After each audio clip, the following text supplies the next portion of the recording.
ख्रिस्त में प्रिय भाइयों और बहनों, आज आगमन का तीसरा रविवार है और आज के पाठ के आधार में मैं आप लोगों को कुछ शिक्षा यानी उपदेश देने जा रहा हूँ। आज का रविवार को गौदाते संडे कहा गया है। गौदाते मतलब खुशी होना। हम लोग अंग्रेजी में कह सकते हैं जॉयफुल पार्टिसिपेशन, यानी आगमन का समय में भी हम लोग यीशु का आने का जो घटना है उसको हम सोचकर चिंता कर हम खुशी होते हैं। इसलिए कलीसिया इस तीसरा आगमन का रविवार को कहेंगे जॉयफुल संडे भी कहा गया है। और इस इतवार में हम देखते हैं हमारे पाठ भी वचन भी उसी के आधार में है। हम लोग आज पहला पाठ नबी सफनिया के ग्रंथ से सुनते हैं, जो 3 अध्याय 14 से 18 तक वचन संख्या है। हम लोग इतिहास के तौर से देखेंगे, ईश्वर इस्राएली लोगों को अपने हिसाब से उनको सजा दिए जब वे ईश्वर के इच्छानुसार नहीं चले, और जब उनका निर्वासन का समय पूरा होने वाला था तो सफनिया नबी, जो यिर्मयाह के नबी के बाद में आते हैं, वे इस्राएली लोगों को एक संदेश सुनाते हैं। वो संदेश है आनंद का संदेश। इसलिए हम लोग पाठ में सुनते हैं, हे सियोन की पुत्री, अर्थात हे यरूशलेम के निवासी, आनंद का गीत गा। हे इस्राएल, जयकार करो।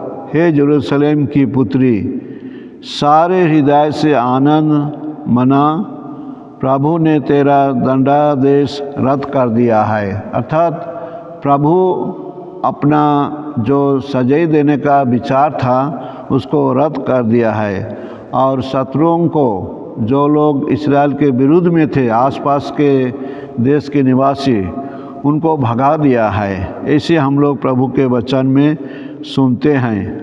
और आगे चलकर भी नबी सांत्वना देते हैं और उनको अपने ओर से उत्साह देते हैं। हे सियोन, नहीं डरना, हिम्मत नहीं हारना, तेरा प्रभु ईश्वर तेरे बीच है। वह विजयी योद्धा है, वह तेरे कारण आनंद मनाएगा।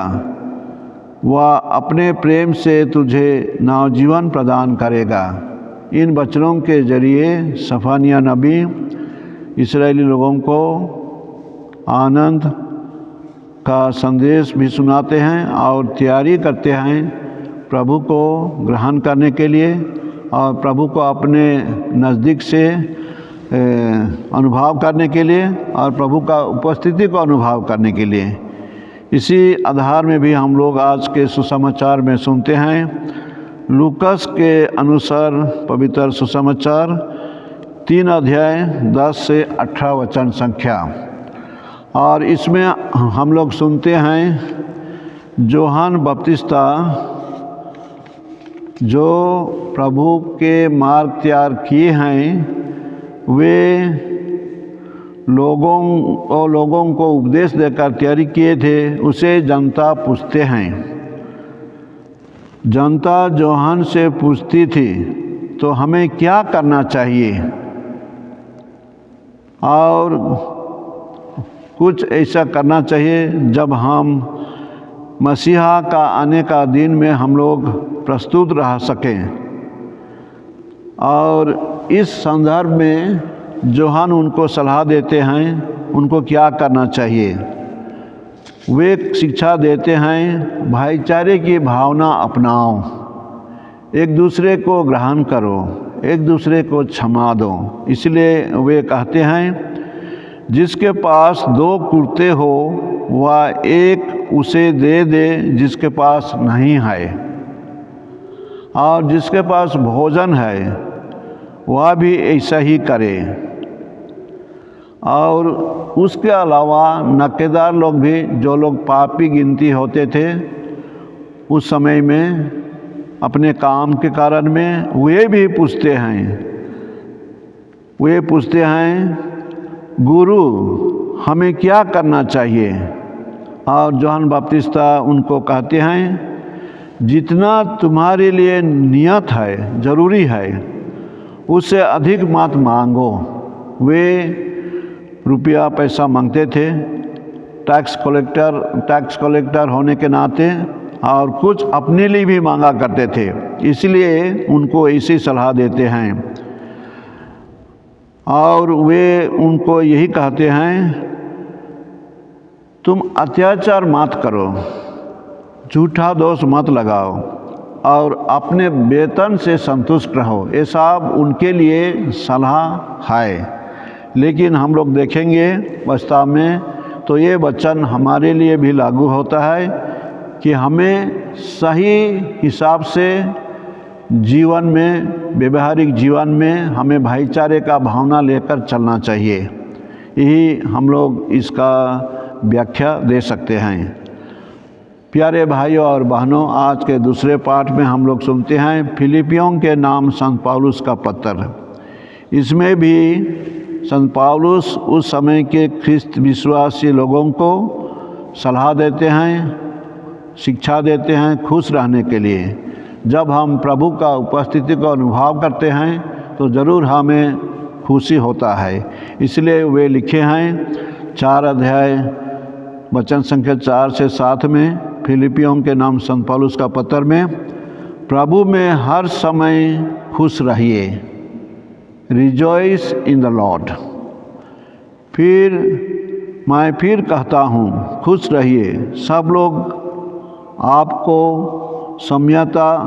आपकी सम्यता जान जाएं, और प्रभु निकट है।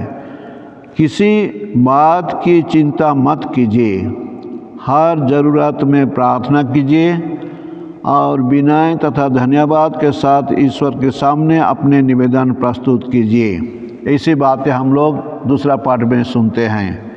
प्रिय भाइयों और बहनों, आज का वचन हमारे लिए बहुत साफ है। प्रभु में खुशी मनाना, प्रभु में आनंदित होना।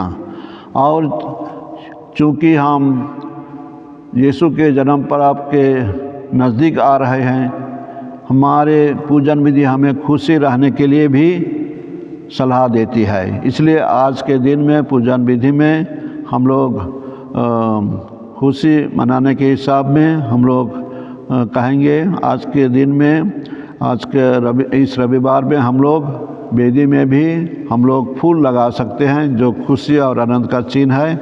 और इसीलिए इस भावना से, इस सोच से हम लोग तैयारी करेंगे।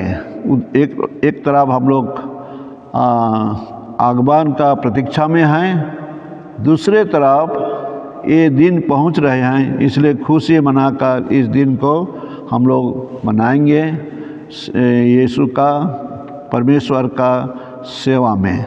इसलिए आज के इतवार को कहा गया है गौदाते संडे, गौदाते रविवार, अर्थात खुशी मनाने का रविवार, जिसे हम तैयारी के साथ खुशी होते हैं और प्रभु को अपने दिल में, अपने मंदिर में, अपने हृदय में लाने के लिए हम लोग सोचते हैं, प्रार्थना करते हैं और ईश्वर से अनुग्रह करते हैं। चलिए, ये सुंदर सोच रखा गया है। प्रभु में खुशी रहने के लिए हमें शिक्षा दिया गया है। हम लोग यदि प्रभु से दूर हो जाते हैं तो हमें खुशी नहीं मिलता है, लेकिन यदि हम प्रभु में ही रहेंगे, प्रभु के विचार अनुसार चलेंगे, उसकी शिक्षा अनुसार हम करेंगे, दूसरों को भी हम ख्याल रखेंगे, खाने में, पहनने में, व्यवहारिक जीवन में, तो हमें खुश होगा, हमें ईश्वरीय जीवन में हमें संतुष्टि मिलेगा।